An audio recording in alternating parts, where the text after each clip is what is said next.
Welcome to the space between two lines.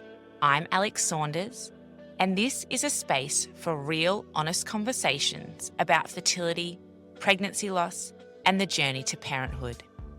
Here, we hear the stories of people navigating the highs, the lows, and everything in between.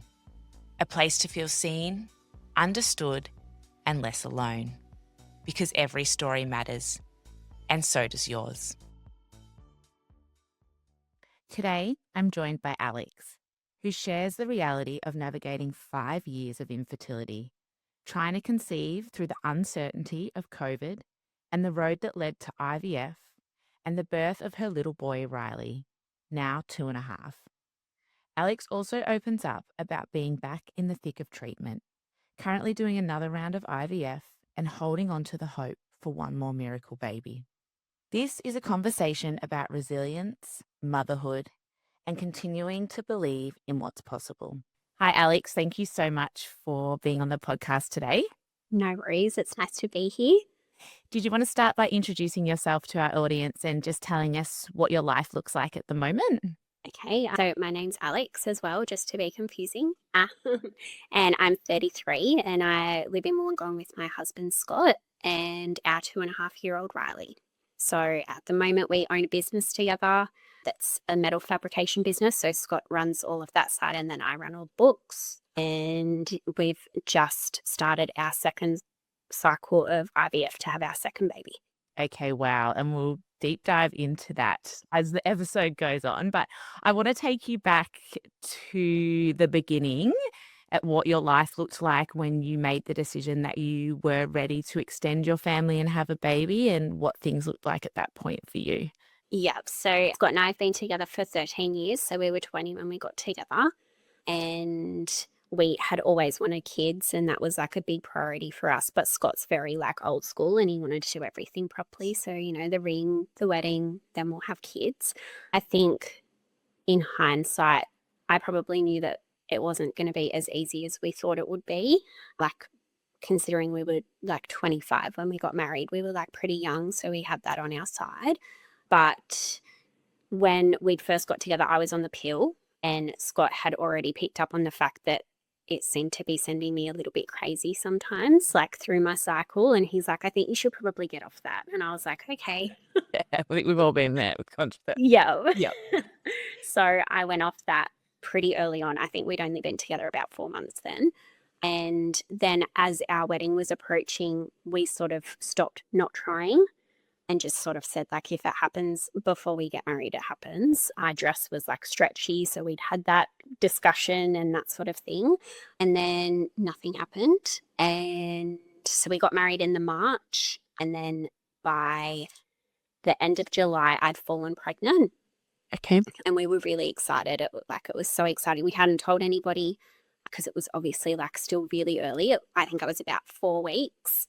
And then I'd gone and got my blood test. We were waiting for the results. And it was one of my friend's birthday parties. So we were at the party and I started to not feel very well. So I said to Scott, I'm going to go home. Like, I'll just meet you at home. And then I got home and I ended up having a miscarriage that night. And it was Father's Day the next day. So that was just the cherry on top. I'm so sorry. How awful. Yeah, it was rough, but we were like, it's okay. We'll get up and we'll do it again. Like, at least I know I can fall pregnant because that was always a worry of mine. And then it was 5 years. So, Okay. yeah. When you did come off the pill, were you having regular cycles that you could track? I probably have to go a little bit further back for the whole cycle situation. So I probably should have known something was wrong because I didn't get my period until I was 17. Okay. Wow. Yeah, so I was in year 12, that's like in high school. And then they were like erratic when I did get them. I would do like 40 days, 50 days, 60 days, like all over the place. And then in the summer after I finished school, they thought I had appendicitis. So I was in hospital having all the tests, like I couldn't walk, and it was actually an ovarian cyst. Okay. Yep. Yeah. So I was 17. I was almost 18 at that point. And so they did all the tests, like did ultrasounds, all that sort of thing. They're like, it's 4 centimeters. Like, we don't really want to operate unless, like, they thought it had burst already. And they were like, you just need to like kind of hold on. And then so they kept me in hospital and it wasn't getting any better. So they ended up operating. So when I had my ultrasound, it was 4 centimeters. And then by the time I had my surgery the next day, it was 10. Oh, wow. So yeah, it had like more than doubled overnight. So they had told me it would be keyhole surgery. So I went in just thinking I was just having a small surgery, and I came out with like a full cut under my bikini line, catheter in, I was in all sorts. So they were like, yeah, that was a lot bigger than we thought it would be, and all that sort of thing. And then my specialist came in and said, do you know that you've got polycystic ovaries? And I was like, no. But it then kind of made sense why I got my period so late, why they were so erratic. I would be in so much pain when I did get them. When I started one of my jobs, I ended up passing out on the bathroom floor because I was in so much pain from them. Like, yeah, just like really bad. So there were a lot of signs, but I was young and I didn't know. And my polycystic kind of genetic stuff comes from my dad's side. And I didn't know any of that at the time because I don't speak to him. So there was no like background or anything. So that was kind of my sign to clean up my diet and that sort of thing. I've always been like pretty fit and healthy, but I wasn't eating very well, and I'd kind of developed a few bad habits like going out and that sort of thing. So I cleaned up my diet, started exercising again and that sort of thing, and got quite fit. And that kind of controlled a lot of my symptoms. I've never had a lot of polycystic symptoms as such. Like if you look at me, I don't hold weight, like all of that sort of thing, but I do have really bad periods and they're a bit erratic, and then having cysts and that sort of thing. And then I had one more cyst that I ended up having surgery on when I was 20, just before Scott and I got together. And I still don't really know why that one happened, because I was like being really restricted and that sort of thing. But I haven't had one since. So Yeah. Okay. And obviously the advice was to change your lifestyle as best you could, but was there anything else that they advised you to do? Was it go on contraception or? yeah, just go on the pill. So that's what I did. So I had only been on the pill for like 3 years, and compared to most people, that's nothing. But yeah, still not ideal, and was still not really controlling a lot of things besides the pain. So Yeah, masks those yeah, symptoms, doesn't it? yeah. And do you remember how long it took you to get your period back when you went off the pill originally? To get it back to like as normal as mine's ever been was probably about 6 or 12 months. But I've always been anywhere from 30 to like 38 days. And like now I've got it down to a pretty fine art. But yeah, before it was all over the shop. I would never know when they were coming. Yeah. And when you did go off contraception and stopped being careful and you were thinking about hopefully falling pregnant naturally, was it stressful trying to regulate your cycles? Were you doing the ovulation sticks, or were you just kind of going with the flow and just seeing what happened? We were pretty relaxed about it at first. And then, I don't know, I think I just had a feeling at one point. I was like, my mum fell pregnant her first time. My nan fell pregnant her first time. I just sort of like was like, oh, I don't think it's meant to be this hard. But then everyone's like, oh, it can take up to 12 months. And like, you probably just stress, like you're a stress head, like blah, blah, blah. So I kept kind of like avoiding it. But probably after 6 months after our miscarriage, I was like, no, I think like we need to start doing something. So then I ended up seeing like a my uncle's a naturopath, but I ended up going to see a naturopath like specializing in fertility. I did liquid herbs, I've done acupuncture, I've done all the things because I really was trying to avoid the Western medicine side of it. But yeah, it got to a point where I started doing ovulation sticks. I started doing my temperature, like all of the things. And it would show up that I was ovulating, but then nothing would come from it. It pretty much ruined our sex life at one point because I was like, all right, we're on now. Yeah. I think any kind of long conception journey ruins sex life, just in general. It's not fun. It's stressful. There's nothing good about it. And those sticks as well, like, I think they're different for everyone. Some people they work really well for, some people they don't. Like, they cause me so much stress. I think that's just like Yeah. you get so consumed by it all. So yeah, there isn't really anything No, nice about it, no. really. We ended up going to a fertility specialist the end of 2019. So we'd been trying for like almost 2 years by then. And it was like a really horrible experience. And it put us off doing IVF for a while. We went in and like we were both pretty naive to what we were in for, I think. But we went in, we'd done all the tests. So I'd had all my scans and bloods, and Scott had done his bloods and his sample and all that sort of thing. And the doctor was like, so, like, have you fallen pregnant? And I said, yeah, like, we had a miscarriage, blah, blah, blah. And he was like, oh, well, you should just be thankful that you've had another year of pay to, save up to have a baby. And I was like, okay, that's a weird thing to say. And then he asked Scott something else that was like just really strange. And Scott was just like, okay. And then he was telling us that he pretty much just has to look at his wife and she falls pregnant. And I was like, that's really nice for you. What? This is a fertility specialist? Yeah. Oh, Yeah. He's a gyno, but he's also an IVF specialist. And now looking back, like if Scott and I had walked in now, both of us would just be like, okay, you can stop now, like leave. But we didn't know. We were just like, oh, okay. So then he wanted me to have pretty much like a flush out.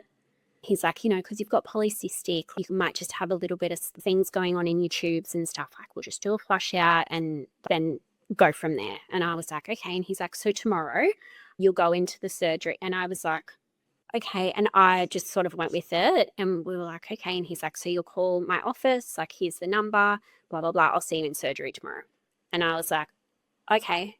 And we walked out and Scott goes, what was that? And I was like, I'm not really sure. And he's like, you're not having surgery tomorrow, Alex. And I was like, no, like, I think and he's like, we don't even have time off work. We can't just drop everything and you have surgery tomorrow. He goes, we don't even know what the plan is. And I was like, yeah, okay. That was weird, wasn't it? And he was like, that was like, there were colorful words. But yeah, he's like, we're not going back. And I was like, okay.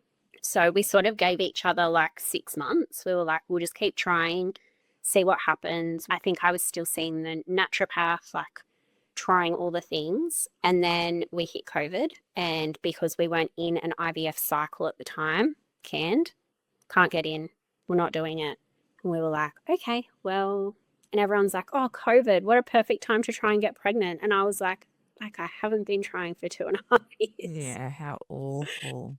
Did they give you a time frame of, because I know that things shut down in COVID, but I guess I wasn't in this world then. It would have had huge impacts on people. Like, I can't imagine going through that. It would have been awful. I'm not sure what the process was if you were in the middle of a cycle or you were already like a patient of theirs, but we had tried to get into one in Sydney and they were like, we're not taking patients until we have clear guidelines with COVID. And we were like, okay. So we just waited. And obviously there was like the first wave and then it was the second wave. So now we're like inching towards like the end of 2021. And Scott's sort of like, come on, like, we've got to do something. And I was like, yeah, okay. So I reached out to them. And then in the February of 2022, my dad, so my granddad, who's like my father figure, he had dementia for about 5 years and he ended up having a fall, going into hospital, and then he got pneumonia. And my family weren't vaccinated. So it was just on my mum, Scott, and I pretty much to go in and see him every day because there were still restrictions going on. Like, we could only have 2 people up there and all that sort of thing. So he was in hospital for 2 months and he ended up passing away in April. And that was like, I was beside myself. So like, we hadn't really even thought about IVF or trying or anything like that. And then I turned 30 in the May and Scott made me like have a party and tried to kind of get me out of my funk. And then he and my best friend sat me down and said, you need to do IVF. Like, this is it. And I was like, okay. So we did. So were you kind of in denial a little bit? I wouldn't say denial, but you were kind of trying your best to not have to go down that avenue. The entire time that you were waiting through COVID, were you still trying naturally? Yeah. Yeah. So I can't imagine that amount of stress for, so how many years is that? What, 3? 4. Yeah. How were you mentally at that point? Because I can't imagine how hard that. It would go through waves. And I think both of us were coping like differently. Scott was like throwing himself into work. So we'd started the business in 2020 before COVID hit. And I just sort of kept coping the way I always did. And everyone's like, well, I just don't know how you do it. And I'm like, I just don't have a choice. Like, this is it. But all of our friends were like having babies by this point. So that was probably the worst part. And then, people being like, oh, I didn't want to tell you, or like, I feel bad telling you. And I was like, oh, I'm still excited for you. Like, yeah, it breaks my heart, but I'm still happy that I get all other little people around me. Yeah. Did you find there were any impacts on your relationships at that time, or? Not really. Our friends were really good about it, but we had definitely people pull back a little bit because they felt bad or, and I get that. Now being on the other side of it, I get it. But yeah, it was still hard. Yeah, of course. What were the next steps for you? You obviously wanted to find a new specialist. Did you want to just talk me through kind of what happened next from there? So my best friend actually went through IVF as well. So they had gone through a DORA in Sydney, in Darlinghurst, and they do bulk billing. So that was obviously like a big incentive for us. And we knew that they had success rates because of our friends. So I reached out to them and we got a meeting with Dr. Atkinson like within a couple of weeks. So it was pretty quick. So we got all our tests done and everything. And he was lovely. He was so nice. Just went through like all our history and he's like, oh, how are you coping? And it's been this long. And I'm like, well, we just haven't had a choice. So it is what it is. I said, but I know it's time. Like, I'm not getting any younger. So that was always in the back of my mind as well. Because when we started this, I was 25. I was like, oh, we've got heaps of time. It's fine. And now I'm pushing like 30, 31. And I'm like, okay, like we need to get this started. So he looked at like all of our results and he's like, so you've obviously got polycystic ovaries. He goes, but I don't think that you have like PCOS as such because all of your other results, like my insulin, like all of that thing, he goes, you're like quite healthy. And I'm like, yeah. And he goes, yeah, like you're not really someone I normally see in my office. You're pretty healthy and you don't look like someone that should have to do IVF. And I was like, if I had a dollar. Yeah, not really. Yeah. But he said just from how long we had been trying, he wanted us just to go straight to IVF. He didn't want us to try anything else. And I was like, I'm fine with that. Like, I was just at the point where I was like, I need a surefire thing. And like, I think that's it. So then we started. So we did all our tests, like our day one and all that sort of thing, and did my injections and all that sort of thing. So yeah, it happened quickly once we bit the bullet and did it. And that's on me because I was putting it off. Yeah, because I had a friend that went to Adora as well. Did you go to them with all of your tests ready to go? Or did they, just for people that might be kind of thinking about this process and what they can do prior to getting there? I did, but because it had been so long from the first lot to now, Yeah. they wanted me to do all new tests. Yeah. Okay. And how did you go with doing the injections and the medications? Was that difficult for you? And did your body respond okay? It didn't bother me too much. It just was what it was. I just took it day by day. I responded really well to the medication. And I think because I have polycystic, that's also a good thing in that sense because I had a lot of follicles. But yeah, it was fine. Scott like always stood with me and like made sure I didn't need him to do it or anything. But just the waiting game was probably the worst. And yeah, I don't know, just not being in control. I think IVF made me realize how much of a control freak I am. And yeah, I just felt like it was like all in someone else's hands and I hadn't been through it before and I didn't know what to expect and all that sort of thing. So yeah, it was a little bit stressful in that sense. Yeah. And did you, if you're comfortable talking through your numbers, so how many eggs that were collected and then, yeah, what the numbers looked like from there? We got, for Riley's, we got 10 eggs retrieved. 6 of those fertilized and 4 made it to day 5. So we did a transfer, like a fresh transfer straight after. So I think we were in October by this point, like by the time I did all of my tests and all that sort of thing. So we did my retrieval and then we did the transfer. And as soon as we walked out, I said, I didn't work. Scott's like, you don't know that. I was like, nah, it didn't work. I just know. And he was like, that's very positive. And I was like, okay.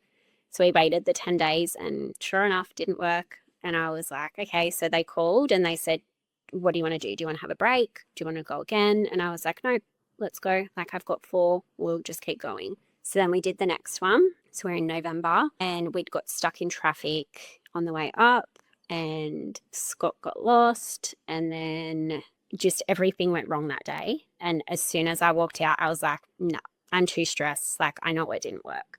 And he's like, stop being negative. And I was like, I just know, like, I just knew.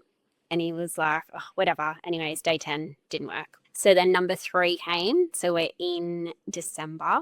It's the 9th of December, I think it was.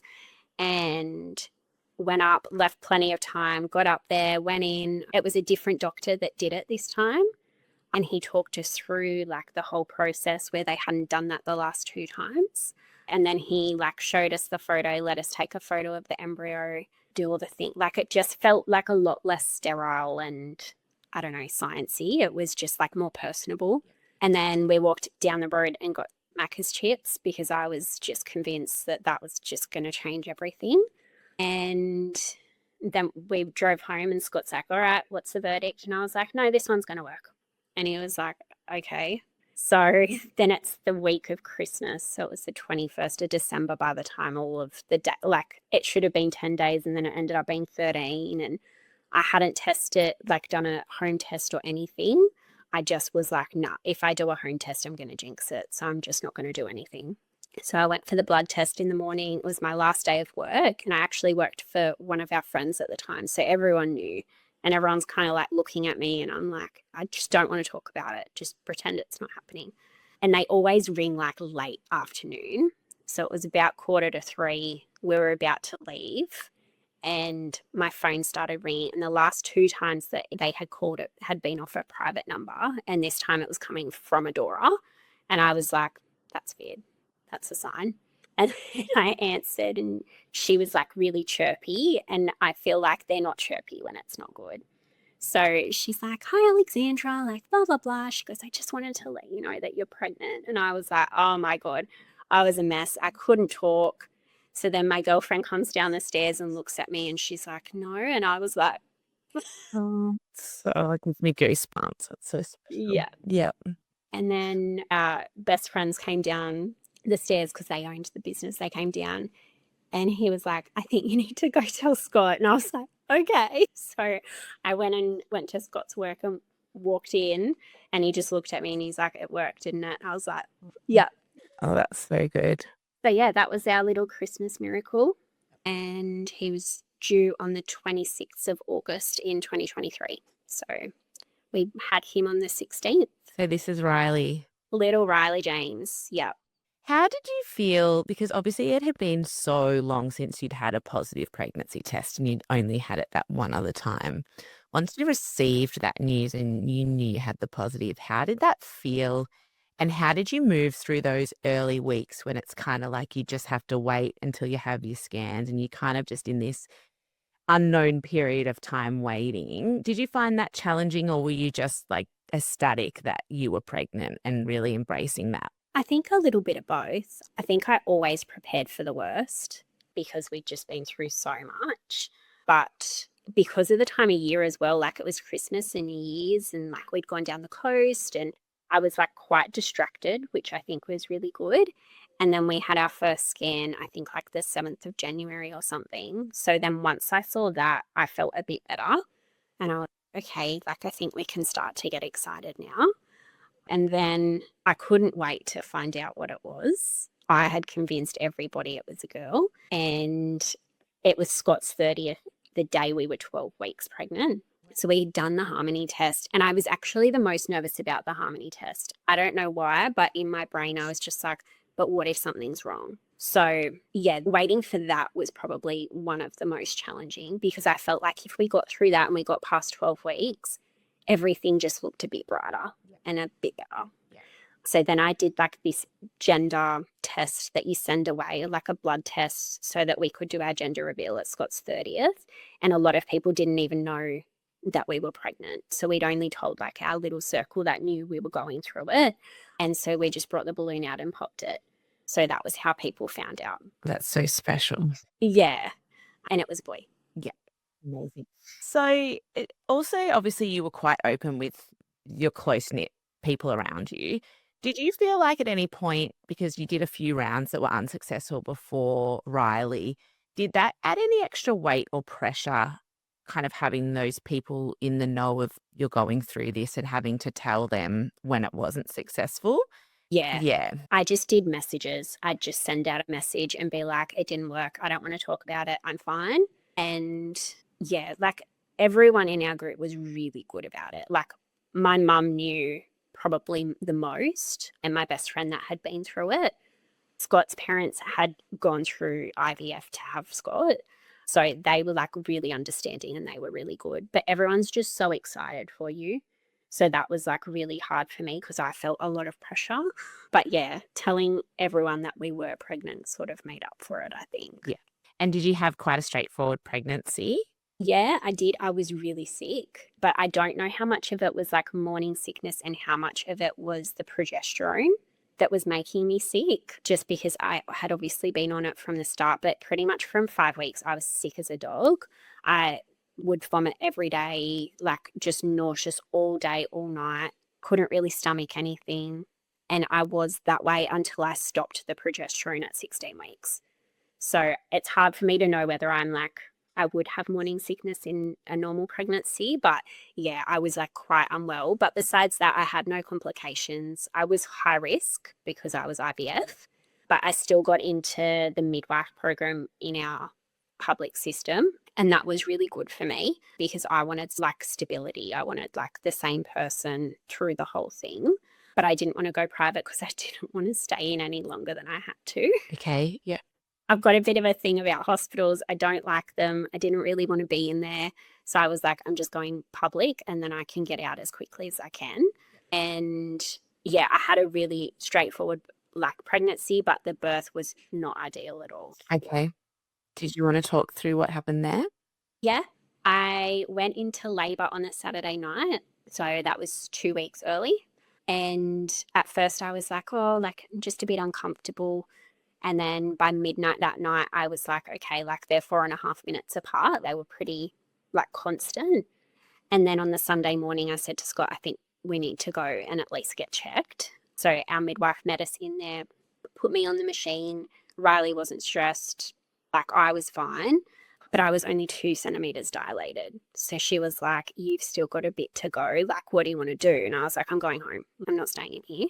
So I went home, and one of my best friends is actually a midwife at our local hospital. So she was like messaging Scott and like keeping us in the loop, like what to do. And she's like, just tell her to rest, like blah, blah, blah.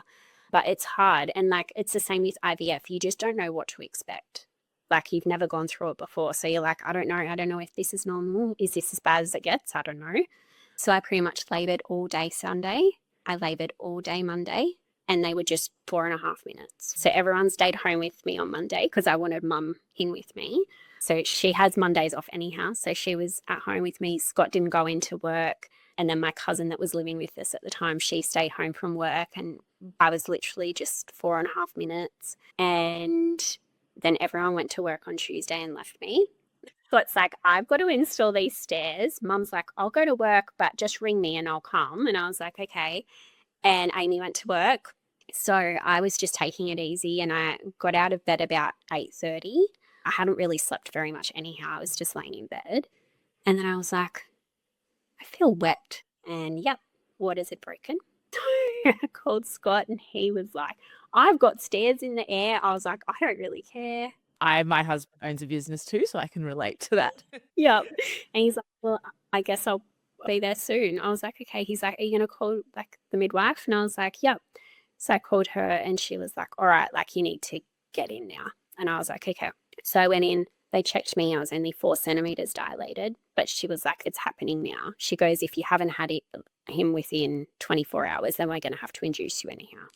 And I was like, okay. And I didn't have a birth plan by any means. I was like, we'll do whatever I have to do to get this baby out healthy. I didn't particularly want a cesarean just because of like, I already had scarring and that sort of thing from my cysts. So I was like, I don't particularly want to do that again if I don't need to. But obviously, if push came to shove, I would. But yeah, she was like, oh, like we might induce you. And I was like, I'm not getting induced either. I didn't want to do that. And she's like, what do you want to do? And I said, I'm going home. I said, if I'm only 4 centimeters, then I'm going to ride this out until like we're on. And she's like, okay. So I went home and I laboured, and then they started to get quicker and quicker. And it got to midnight on Tuesday. And I said to Scott, you need to go to bed. Like, one of us needs to sleep. And so he did. And my dog sat with me, Diesel. He was an 11-year-old Staffy. We ended up having to put him down last year, but he sat with me the whole time. And he was like just crying next to me. And then it got to 4 a.m. and I was like, I'm done. Like, I actually can't move anymore. So I called Scott from the lounge room and I was like, I need to go. So we called Mum, called my midwife, went in. I couldn't even walk by this point. I was in all sorts.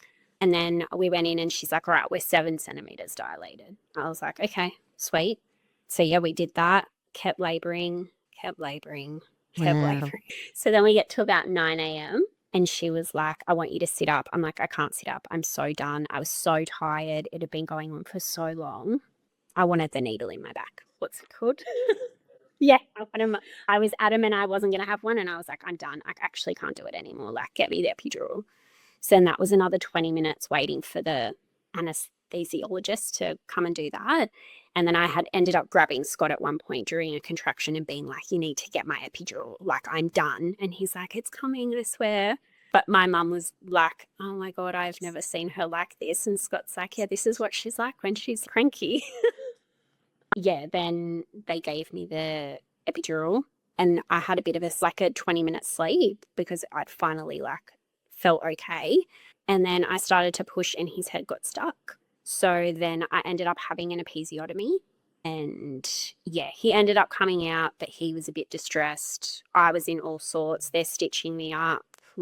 Yeah, it just wasn't a vibe. The student midwife had to be taken out and sat down and given some water because she was like, that was traumatizing. So yeah, not ideal, but also not as bad as some. Oh, everything's relative though. Yeah. And then he ended up jaundiced. So we ended up back in hospital a couple of days later. Yeah, okay. The one place you don't want to be. Great. Fair enough. How was postpartum those weeks after hospital? Because I'm sure you probably walked out feeling quite shocked about what had happened and you probably weren't quite mentally prepared for what was going to unfold. Did you find those first few weeks challenging? Kind of, will you try to process that at the same time as being a mum? Yeah.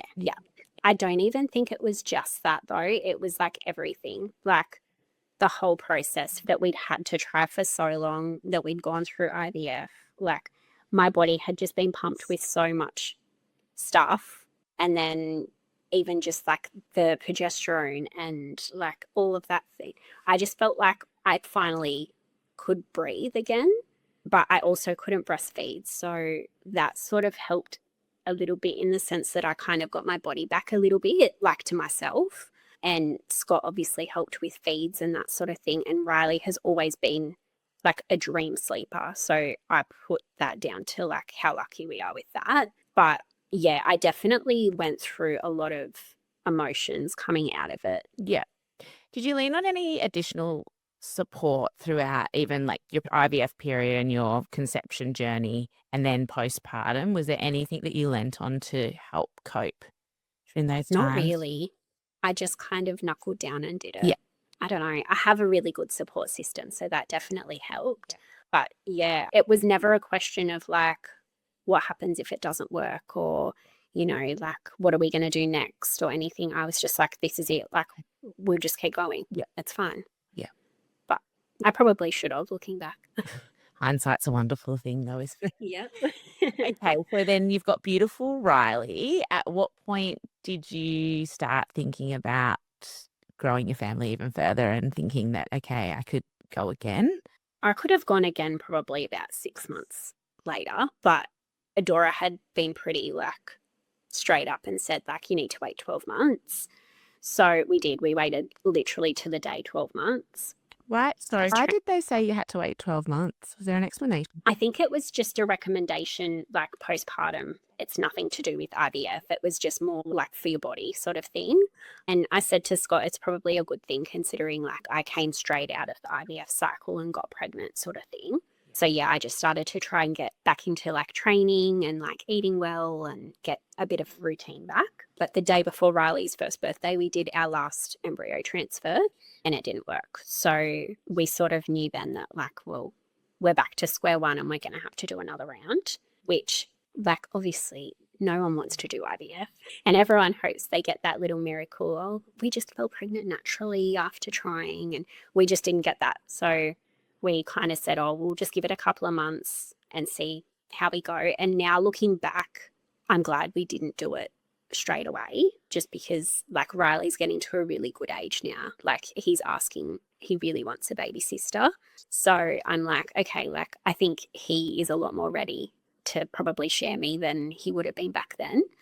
But yeah, well, the end of last year, we were sort of like, okay, like we need to, I didn't want too much of an age gap between them either. And I'm also not getting any younger. So that was in the back of my mind. I was like, well, my eggs are 34 now. Like I need to, well, 33, almost 34 sort of thing. And I was pretty adamant I didn't want to do this past 35. So we always wanted 3 kids. And I've already said to Scott, like, if we use all our eggs, then like we're done sort of thing. Just because I needed to put my foot down for something.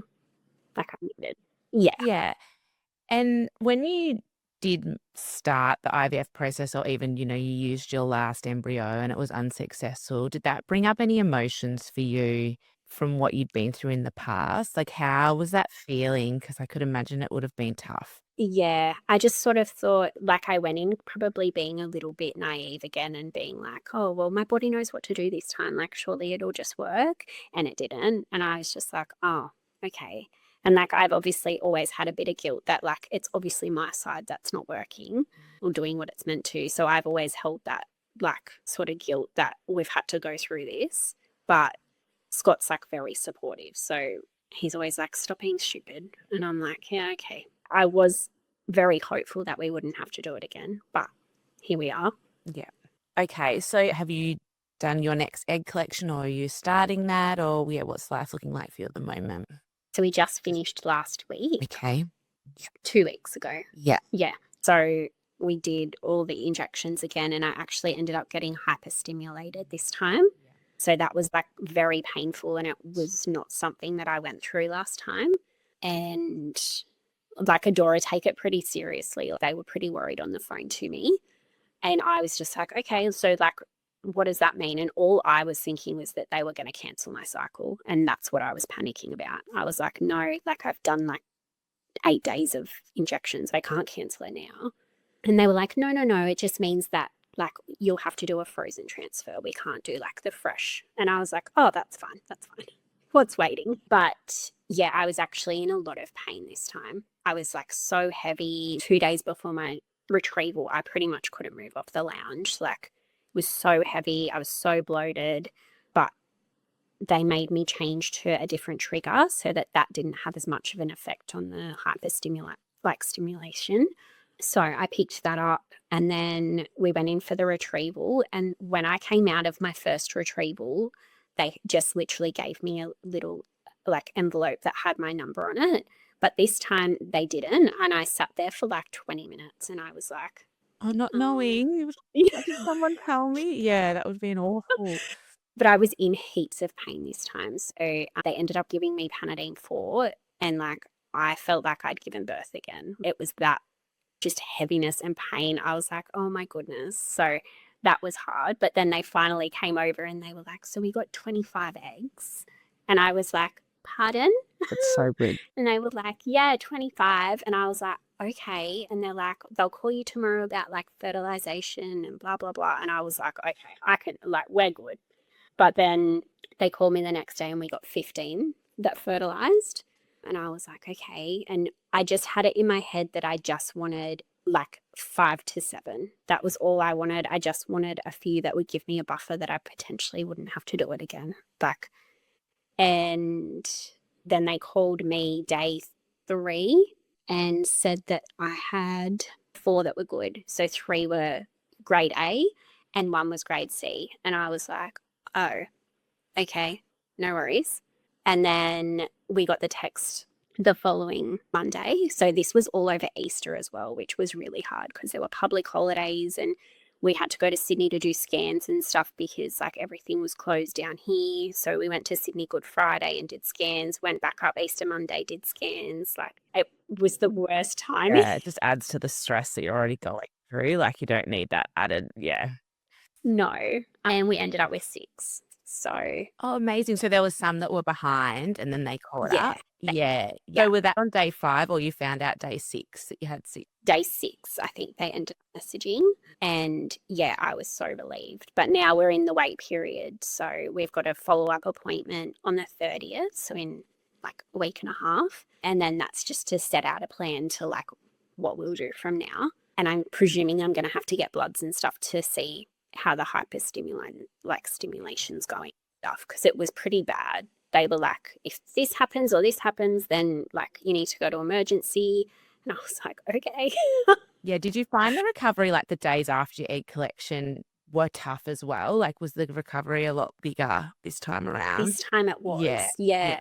Last time was like nothing. Like I laid on the lounge that afternoon and was fine and back to work the next day. But this one was really hard. And then having Riley as well, like he's like, Mummy's belly sore. And I was like, yeah, babe, I'm okay. But yeah, it's been different this time around though, because I have Riley. So like, I don't know, it just, there's not as much like pressure on myself that I felt last time because I know it will work eventually. And like we've already got one. If it doesn't work, then like I'm okay, where I wouldn't have been okay last time. Like I just wanted to be a mum. So yeah. And like he sat up on the bench with me every night and watched me do my medicine and like all that kind of thing. So it's been nice. It has been hard. It's been hard in different ways this time. Yeah, for sure. And going into a frozen embryo transfer or a fresh transfer, do you take medication or do they do a natural cycle? I think they're doing a natural cycle, but I'm not sure about this time. So yeah, last time I just did the progesterone like normal. But yeah, I'm not sure what their plan's going to be this time, whether it will be medicated or I'm not sure, but time will tell. Yeah. And you have just touched on this, but how are you feeling like going into your next transfer? Does it feel heavy or are you feeling okay about it and excited or what? Yeah. It feels a little bit heavier. I think just because it just hasn't been as straightforward as last time. And then that just makes me worried that like maybe my body's just not coping as well as it did last time either. So that makes me a little bit nervous. But then, I don't know, maybe my next child's not going to be as easy as Riley. And this is the sign that it's just not going to be as simple. Yeah, I hope not. I hope it's very. I hope not too. Okay. Well, first and foremost, all the best for your upcoming transfers. And I've got everything crossed for you that it's successful, this next one. But I just wanted to ask you this question is what do you think going through infertility has taken from you and what has it given you? So it's a 2-part question. Yeah, I think it took a lot of the excitement away from us. I didn't get to do a cute setup for Scott when he got home from work to like announce our pregnancy, and like we didn't get to surprise all our family and stuff. It was all just very like not as exciting anymore, and it kind of lost that excitement behind it because it was just so stressful. But I think it's definitely given us like a lot of resilience as a couple as well. We've been through like a lot together outside of IVF, but it also has just concreted that like we can get through anything together. And he's like just the best. He's such a good little boy and he's just made everything worth it. Do you have any advice for anyone who might be, first of all, starting out kind of the extended conception journey? So they might have been trying naturally for a long time and they're starting to seek medical intervention. Do you have any advice for them firstly? I would say just advocate for yourself. I think, as I said, we were so young, like we didn't even know what we were walking into. But if we had our time over, we would have done it so much earlier. We wouldn't have waited 12 months. And like, even just with my history, I think if you have any history of gynecological issues, like if you're having issues falling within a couple of months, I would just be getting straight onto that because it's not going to hurt to have information. And the more tests and scans and that sort of thing, the more answers you're going to get, hopefully. For sure. And then just anyone who might be about to start out their IVF journey, do you have any advice for them of how to move through? Just take one day at a time. It's different for everybody. But yeah, I found that it was really overwhelming to think about the whole process. So I just took one day at a time, and I didn't think too much about, the retrieval day or the transfer day or anything like that. I was just one day at a time. And don't do home tests before you get your pregnancy test. I will back that as well. Definitely spiraled, so recommend not testing. All right. Well, thank you so much for this conversation today. It's going to be so helpful for so many other people. Is there anything else you wanted to share before we wrap it up? No, I think that's it. Okay. Well, thank you so much, Alex, and good luck. I'll be thinking of you. You too. Thank you. Thank you. This has been The Space Between Two Lines. If you enjoyed today's episode, don't forget to subscribe, leave a review, and register on our website to share your story. The link is in the bio. Until next time.